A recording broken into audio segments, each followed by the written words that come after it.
Welcome to day 5. My name is Dr. Rivka Edery, and we're here to talk about spatial sight. So for day 5, this is a longer session, and it's a real piece of work. I hope you brought your deck and a block of time, because we're going to use both. Today, you run the deck Lexicon, Pass 1. Here is the premise, and it's a strange one, so sit with it for a moment. Your deck has a vocabulary you do not yet know. Not the vocabulary in the little booklet that came in the box. Not the vocabulary in any book on any shelf. The vocabulary that your hands and this particular physical deck and this particular nervous system actually produce together. Reliably, across time, when parts of the mind are not permitted to help. You do not know what that vocabulary is. Neither do I. Nobody does for your deck. It has to be found out. And the only honest way to find it out is on evidence, not on memory. This is what this drill does, and today is the first half of it. One warning before we go any further, and I want it to land hard. What you do today has a consequence 14 days from now. Today's work is one half of a 2-part instrument, and the second half fires on day 19. If you run today's pass carelessly, you will not find that out today. You will find it out on day 19 when the test comes back meaningless. And by then, it will be too late to fix because the whole value of the test depends on the two halves having been run blind and independently.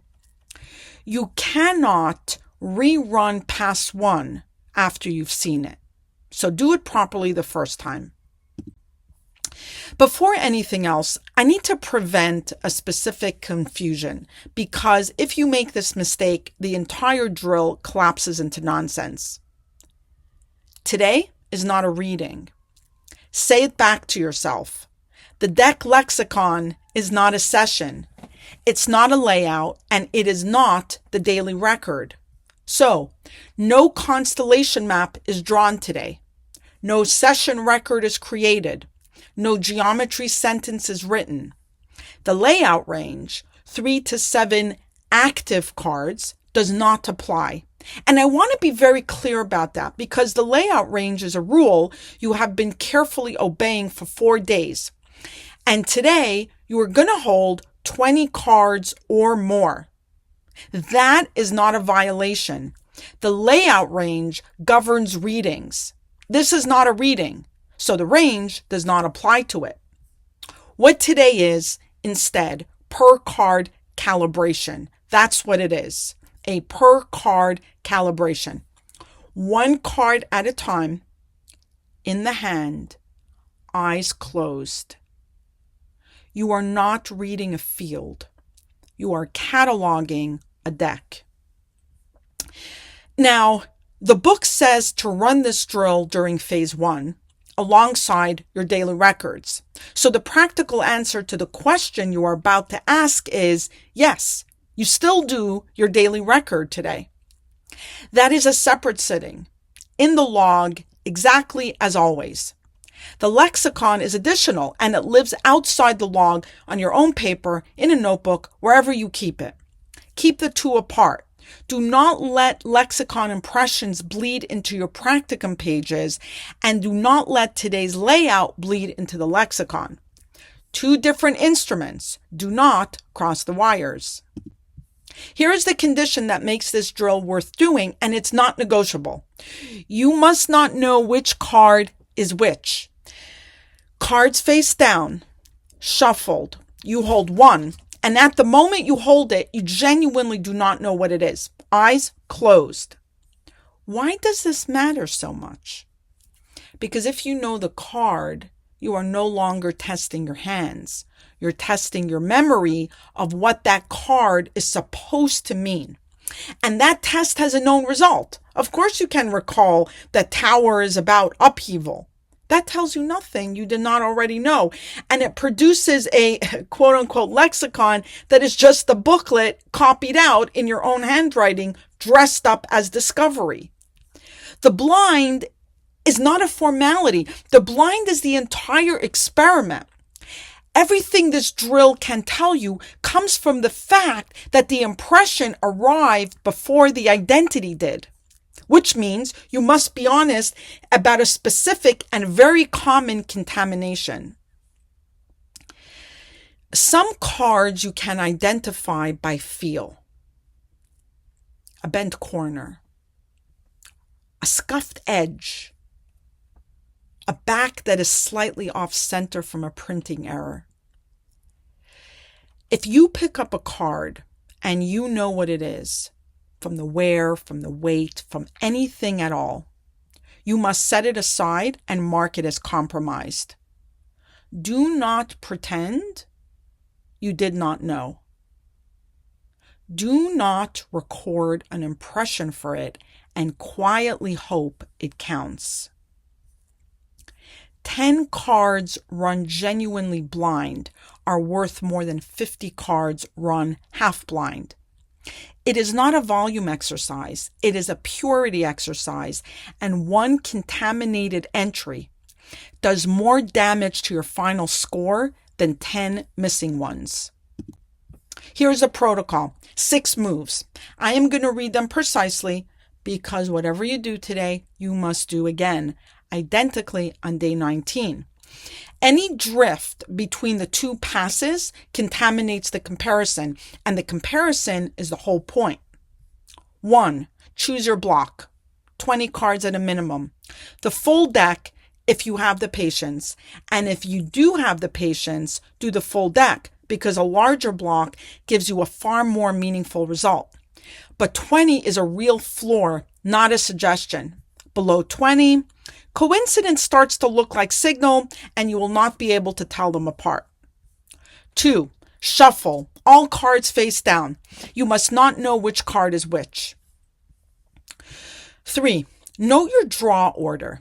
Number the cards 1, 2, 3 as you work through them. This will feel like bureaucratic overhead, and it is not. I will show you exactly what it protects you from later in this session. 4. Hold one card at a time. Eyes closed. Record whatever arrives. An image, a word, a feeling, a sensation, a smell, a taste, auditory.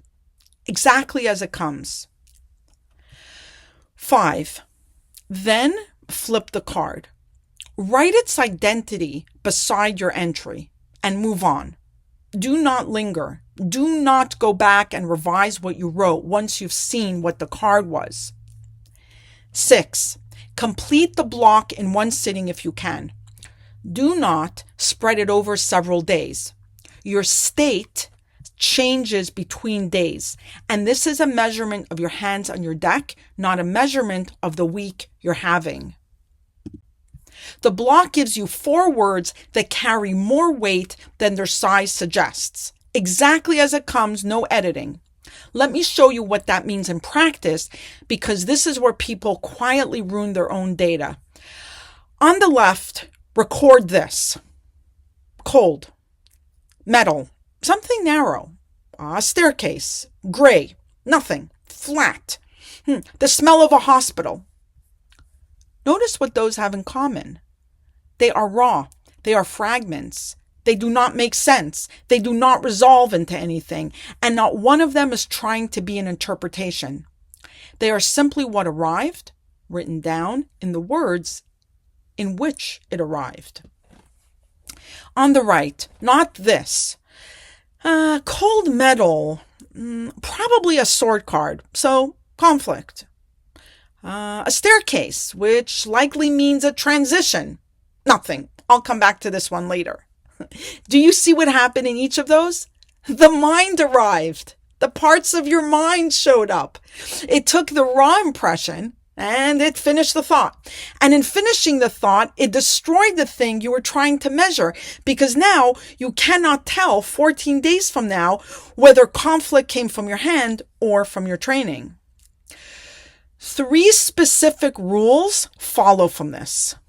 Do not name the suit. Do not interpret.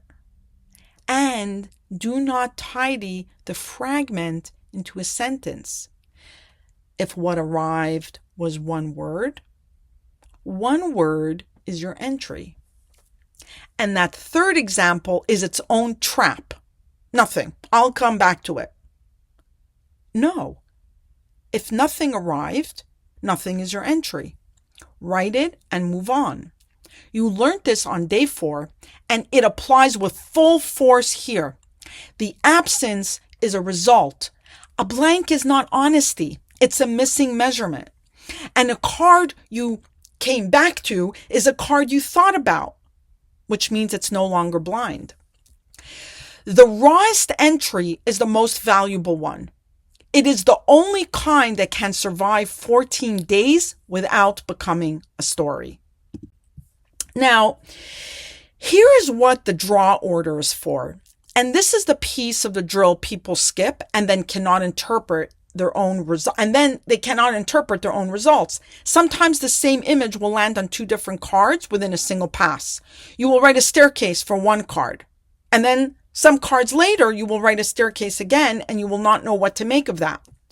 The answer depends entirely on where those 2 cards sat in your draw order. So check it. If the repeat is adjacent, say card 7 and card 8, that is almost certainly bleed through. One impression contaminated the next touch. So staircase was still in your hand, so to speak, when you picked up the next card. That is a mechanical artifact of doing the drill, not a fact about either card. Discount it. Note it, but do not treat it as signal. If the repeat is distant, card 3 and card 19, that is a different animal entirely. 16 cards passed through your hands between those 2 touches. Whatever was in your hand from card 3 was long gone. A repeat across that kind of gap is not contamination, and it is worth a thread of its own. Mark it.